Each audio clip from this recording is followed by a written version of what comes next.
Bom, hoje a gente vai falar sobre Howard Marks, o mais importante para o investidor. Esse livro aqui é um dos melhores livros que eu já li sobre o assunto, né? Vou ler mais, então não sei se ele vai perder o lugar dele.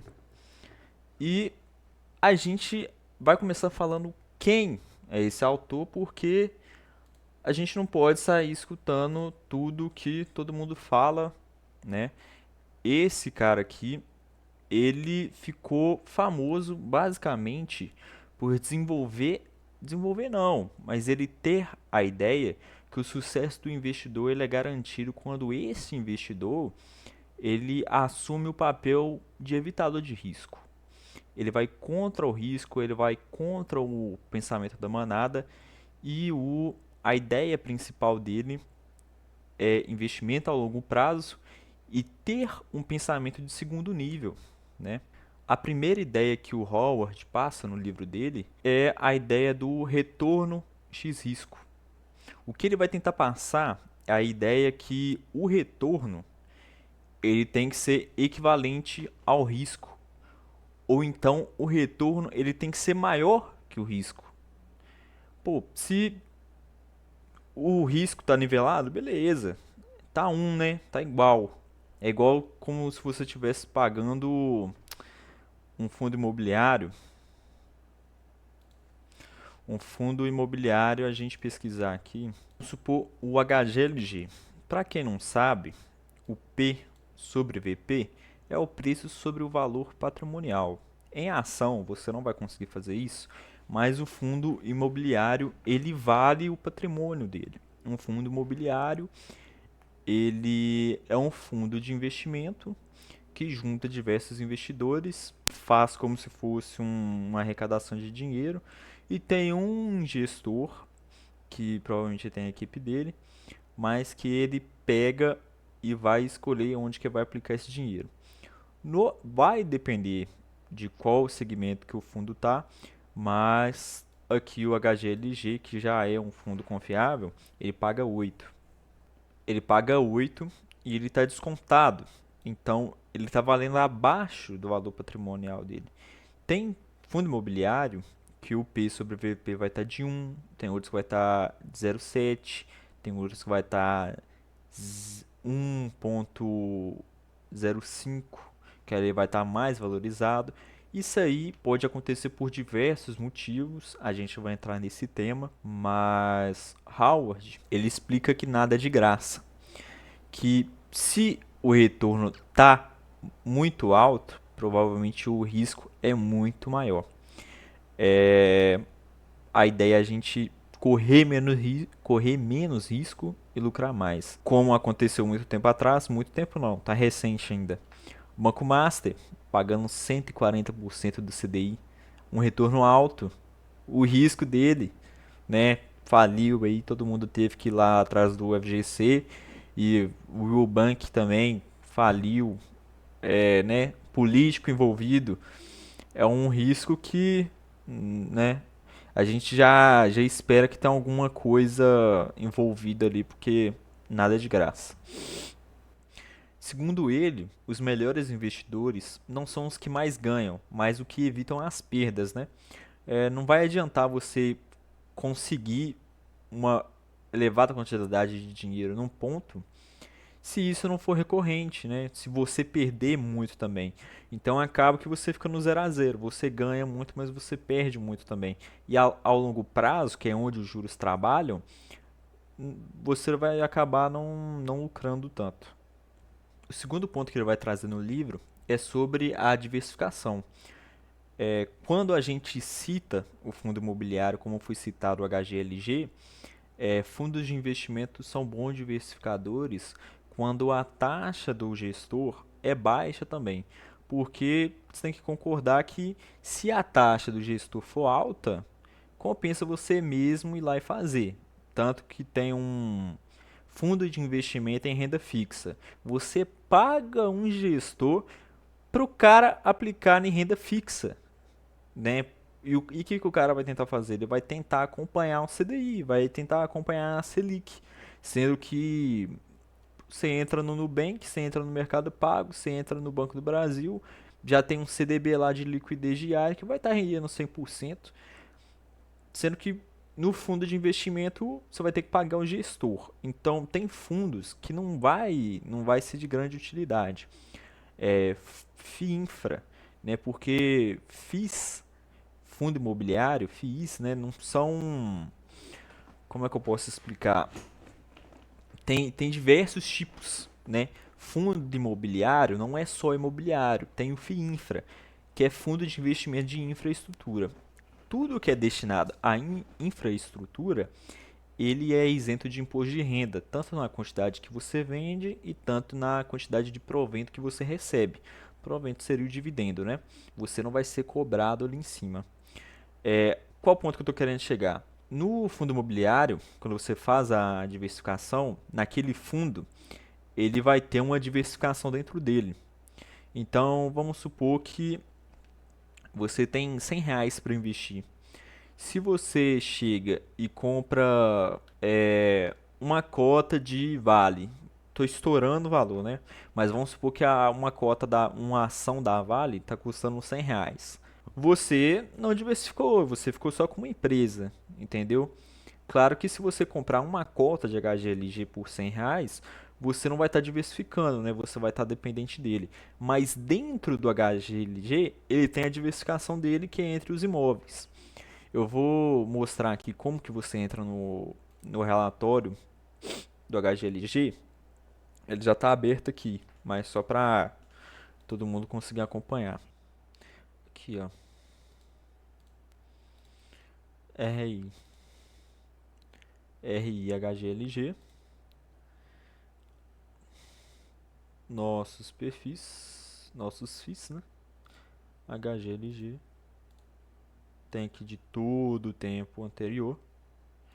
Relatório mensal. Você abre esse aqui, né? Ele vai carregar.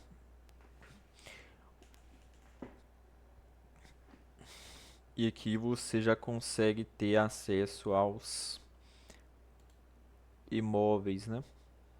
Tá aqui tudo bem explicado. Quando eu falo diversificação, é sobre isso aqui, ó. Carteira de ativos. Então, mesmo você tendo só uma cota de HGLG, o HGLG ele é diversificado dentro dele. Então, ele tem diversos imóveis, né? Classe A, AA, isso aqui são as qualidades do imóvel, né? Se tem vacância ou não, pouquíssima vacância, né? Isso aqui, Betim, São Carlos. Isso aqui são galpões logísticos, né? E o que acontece? Um fundo imobiliário, que é fundo de tijolo, tem fundo imobiliário de papel, fundo imobiliário de tijolo. Papel ele vai emprestar dinheiro, né? Fundo de tijolo ele tem o imóvel, ele tem aquela questão de ser tangível, né? Ele tem um ativo. Então aumenta o gasto, mas aumenta a confiabilidade dele. No fundo de papel, estou entrando muito no assunto de fundo, fundo imobiliário, mas para vocês entenderem o poder da diversificação. Ele. O inquilino não tá pagando, você tira o inquilino. Fundo de papel, se o cara não te paga, o que você vai fazer? Entendeu? Só se o cara deixou alguma coisa como garantia lá e você vai e toma, mas isso aí demora, você vai ter que vender esse imóvel, então acaba que não compensa tanto. No fundo imobiliário de tijolo, além de pô, a quantidade de imóvel que o HGLG tem, né? Se eu não me engano, a cotação dele tá R$ 100, 156. E ele paga normalmente R$ 1 por cota mensal, né?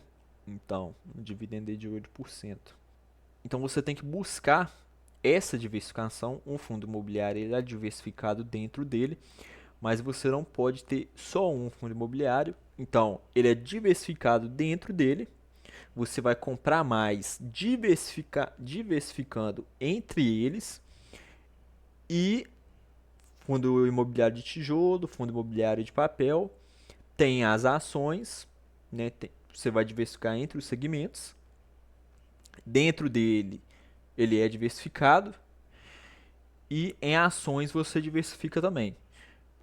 De preferência com correlação negativa. O que que é correlação negativa? Quando acontecer alguma coisa, que vai acontecer, uma hora ou outra sempre acontece, vai acontecer alguma coisa, seja política, seja alguém falando, seja o mercado em si, uma ideia que vai acontecer algo bom, né, uma espera, o mercado ele se antecipa. Igual aconteceu recentemente a questão de Estreito de Hormuz e Banco do Brasil, que eu vou pegar ele como exemplo também, que acaba de soltar o relatório, aumenta a inadimplência dentro do banco. O que acontece com a ação? Cai. A ação chegou a custar R$ 18 e é o Banco do Brasil, né? Banco bom, muito paga bom dividendo, né? Isso aqui caiu. Mas agora ele caiu de novo, mas acontece esse tipo de coisa, né? O mercado, né, as pessoas, os investidores, o Brasil ele é um mercado ineficiente. O mercado ineficiente, igual o Howard fala no livro dele, ele é um mercado cheio de oportunidades. Pode parecer que não, mas ele é um mercado cheio de oportunidades. Porque aquele que ele tem um conhecimento, aquele que busca um conhecimento certo, ele se destaca mais facilmente, né? Ele consegue entender as oportunidades que tem dentro do mercado e aproveitar melhor que a maioria das pessoas. Porque acontece o seguinte, quando a ação está caindo, ela não cai um pouco e vamos supor, depois dessa queda aí de aumento da inadimplência no Banco do Brasil, vamos supor que deveria valer, sei lá, R$ 24 a ação, entendeu? Todo mundo fica em pânico. Nossa, tá dando merda, que não sei o que lá. A ação que deveria ficar R$ 24, né?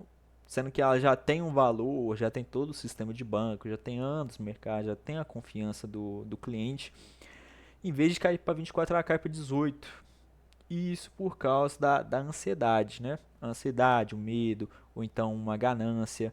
E quando, né, a gente vai observar isso na ação da Prio, isso que eu ganhei dinheiro com isso, tá? Porque é uma coisa que você consegue prever, é uma coisa que você espera que todo mundo reaja, mas é aquela questão de, de achismo até, né? Você não consegue prever o mercado, você consegue ter uma ideia, mas você conhece tanto, você sabe tanto a reação da população diante de uma notícia que você sabe que vai cair ou você vai subir.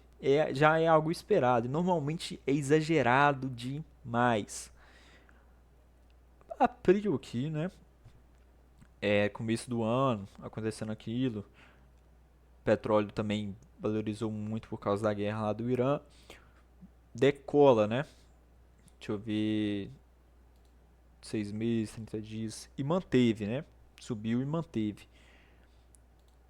Petrobras, então, pô, aqui também, né? Subiu muito, decolou. CEMIG, começo indiano aí, subindo pra caramba. HGLG, você vai ver que fundo imobiliário, ele se mantém um preço por causa do PVP, né? O, no setor de fundo imobiliário, são imóveis. Você não vai aceitar pagar mais do que vale, né? Acaba sendo mais ele tem menos volatilidade do que o mercado de ação. Você vai ver que ele se mantém mais. Ele sobe, mas ele se mantém mais, né? Ele não fica subindo e descendo toda hora. Ou ele vai, ou ele se mantém aqui, né? E seguindo o que Howard fala no livro dele, é essa questão do mercado ineficiente, eficiente e a psicologia do investidor, que é isso que eu acabei de falar. O, as pessoas, quando tem uma ideia que o mercado vai subir muito, né? Nossa, a taxa de juros vai cair. Taxa de juros caindo influencia para o consumo, o mercado vai decolar.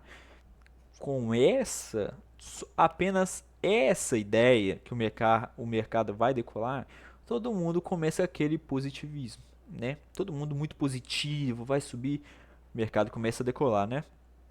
Começa a decolar, começa a decolar, começa a decolar. Essa decolagem que teve foi por causa desse achismo. E como é, investidores, já falou, muita gente já falou, não consegue se manter. Isso vai corrigir. Porque você não consegue sustentar algo que é falso, né? Aquilo ali, ele subiu na ideia de pessoas. Não aconteceu nada para as empresas não lucraram, não começaram a vender, não aqueceu. O mercado, ele se antecipa em notícias boas e notícias ruins. Ele é exagerado no mercado ineficiente. Por isso que o mercado ineficiente, ele tem essas oportunidades, mas o mercado, ele é cíclico, ele muda. Não tem como você prever, não tem como você controlar e não tem como você colocar ele em tabela. E você não pode usar o passado para se basear no que vai acontecer no futuro, entendeu? É como se usar um exemplo da Grécia. A cidade de Troia tinha muralha. Ah, nunca vai derrubar, nunca vai derrubar. Como é que derrubou? Alguém entrando lá dentro e tá atacando de dentro. O cavalo de Troia, né? Então, você não pode usar o passado para usar o futuro, para prever o futuro. Então, entra numa ideia que é o seguinte: é quando o mercado está em alta, você tem que pisar no freio e olhar se está correndo tudo bem. Foi o que aconteceu na crise de 2007, que eu não vou me recordar o nome agora, mas foi usando a hipoteca dos Estados Unidos. Ela tinha muito tempo, todo mundo pagava. Pô, o pessoal não vai ficar sem pagar a casa deles, né? Então, acabou deixando o acesso a esse crédito, né, ao financiamento da casa muito fácil. E você deixando muito fácil, você tem, vamos supor, você tem muito dinheiro. Quando você tem muito dinheiro, você fica caçando onde aplicar. E você começa a aplicar em qualquer tipo de merda. Você não verifica, você tem a confiança que está dando tudo certo. Você sai emprestando dinheiro, sai colocando dinheiro em qualquer tipo de lugar, sem olhar, sem confiar, sem olhar a cara da pessoa que está pegando dinheiro com você. E isso que aconteceu, né? O acesso ficou muito rápido, o retorno está muito alto. Se o retorno está muito alto, lembra, o risco está muito alto. Então foi aquele negócio. Você aceita muito risco para pouco retorno. Então fica desbalanceado.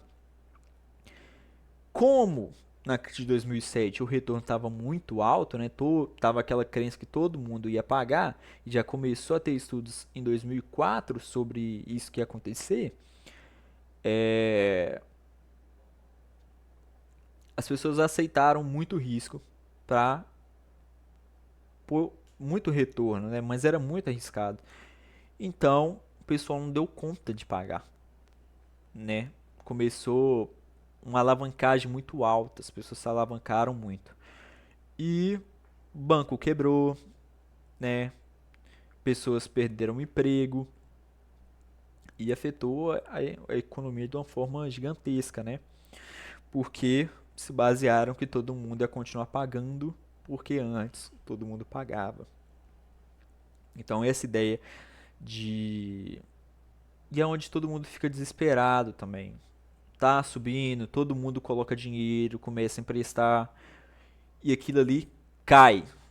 Tudo que sobe muito provavelmente vai cair muito, se não tiver no valor justo. Porque vamos supor que está desvalorizado, subiu, mas ficou onde deveria estar valendo.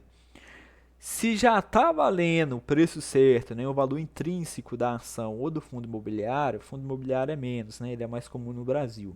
Mas a ação, se ela já está no valor intrínseco dela, se ela valorizar mais que aquilo, você vai concordar que ela está subvalorizada, né? Quando ela sobe muito, ele não vai conseguir se manter. Não tem nada ali que mantém ela. Não tem uma informação, não tem um retorno. Então você tá colocando muito dinheiro naquilo que não te traz um retorno, é muito risco para pouco retorno. Então aquilo ali cai, aquilo ali normalmente despenca. É onde é o mercado ineficiente. A ideia é evitar esses riscos, evitar essas perdas ao longo prazo, investir em coisas mais tangíveis, de confiabilidade maior, e não olhar aquele pensamento de manada. Você tem que entender onde você está colocando o seu dinheiro, entender aquele mercado, entender aquela ação, e se for fundo, entender aquele gestor, porque quem vai administrar aquilo ali é o gestor. Se o gestor for ruim e ele fazer cagada, quem vai levar é você também, não é só ele, entendeu? Aqui no livro ele cita essa frase, né? O mercado, ele não é feito de números, ele é feito de pessoas, e pessoas sentem medo e sentem ganância. Na alta todo mundo acha que é gênio, na queda todo mundo entra em pânico. E isso faz com que os preços se distorçam. Por isso, entender a psicologia do investidor é fundamental. Uma hora que ele cita no livro é aquela questão de é muito fácil você falar que um gestor, que um administrador, que um presidente, que um político, que uma pessoa, independente da profissão, é muito fácil você falar que uma pessoa é boa no que ela faz, que ela, que ela é um bom gestor, é um bom presidente do banco. É muito fácil falar quando aquela pessoa ficou 2 anos ali, que ela pegou tempo bom, tempo de desenvolvimento, tempo que o mercado estava crescendo, né? Quando o mercado está em queda, que as pessoas estão com medo ou que as pessoas estão gananciosas, que você reconhece quem que é realmente bom, quem vai ter a capacidade de pisar no freio quando as coisas estão dando certo, quem vai ter a capacidade de administrar melhor quando as coisas estão em queda. Não adianta nada o cara que ganha muito dinheiro quando as coisas estão dando muito certo, ou quando o mercado começa a dar errado, ele perde mais dinheiro ainda, né? A capacidade de um bom investidor, ela vai ser provada ao longo dos anos, com muito tempo de análise, e se ele vai conseguir lucrar muito quando o mercado está subindo, e se ele vai conseguir perder pouco ou não perder quando o mercado está caindo. Mas a questão de ter seu conhecimento, você tem que entender. Quando chegar no ponto que você precisar pegar dica de investimento sem ler o relatório, sem entender aquele mercado, uma hora você vai tomar. E você vai tomar bonito.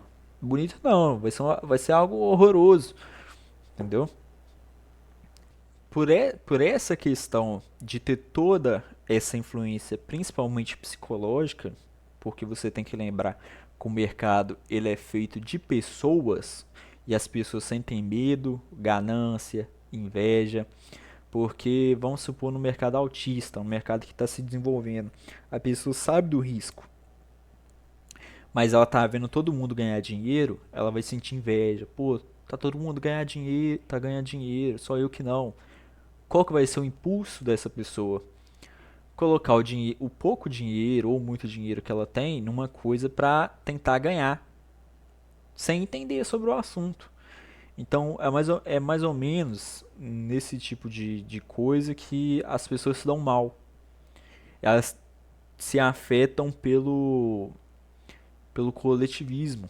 Né? O ser humano é um ser social, ele vai levar muito em conta o que a pessoa do lado dele acha e fala. Algumas pessoas, se você chegar do lado dela e falar alguma coisa, ela muda totalmente o pensamento inicial que ela tava. Ela não vai virar para você e vai bater o pé e vai assumir o que ela falou. Algumas pessoas têm isso e o mercado tem isso. E essas pessoas estão no mercado. Então, por isso é importante a questão de diversificar e olhar o risco, né? Você colocar diversas probabilidades, né? Na compra dessa ação aqui, essa ação da Petrobras, que mexe com petróleo, tal, combustíveis, ela é correlação negativa com o saneamento. Então, se acontecer alguma coisa no saneamento, não vai afetar nada nela. Ou então, se acontecer alguma coisa no saneamento, vai melhorar essa ação. Então, você diversificar, né? Vamos supor, a Prio 3, né? Que é combustíveis e etc. Banco do Brasil, que é banco. Dentro de bancos tem Itaú, Santander, é, Banrisul, que é o banco lá do Rio Grande do Sul. Aqui vai ter saneamento, Copasa, mais não sei o que, Sanepar.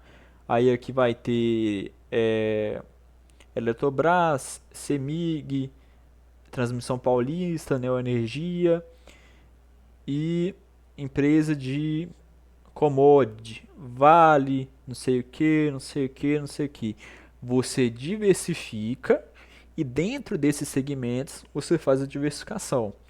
Dentro dessa diversificação, é muito importante que você entenda o contexto dessa empresa, né, a qualidade, entenda o mercado dela, para você diversificar. Então, dentro dessa diversificação, você vai diversificar entre bancos, entre empresas de energia, saneamento, e isso tudo, é, quem explica isso foi um cara que ganhou o Prêmio Nobel de Ciências Econômicas de 1990 por desenvolver a teoria moderna do portfólio, Markowitz. O cara ganhou o Prêmio Nobel, você vai querer discutir com esse cara, entendeu? Então, por isso que o mais importante para o investidor é ter um pensamento de segundo nível, dele conseguir se separar da maioria das pessoas e ter um pensamento próprio, porque o que está escrito ali eu nunca li no livro, mas é o que todo livro que você lê, ele confirma. 90 das pessoas vão estar erradas sobre a maioria dos assuntos que elas falam. A maioria das pessoas falam sobre um assunto que ela não estudou ou que ela não tem um conhecimento aprofundado. Algumas estão preocupadas em parecer inteligente e algumas outras coisas, né? Então, por isso que é importante cada um, em qualquer área da vida, a pessoa leia, busque conhecimento por si só, ela entenda. Porque é muito fácil uma pessoa falar, eu chegar aqui, falar, diversifica entre essas empresas, igual eu fiz, né?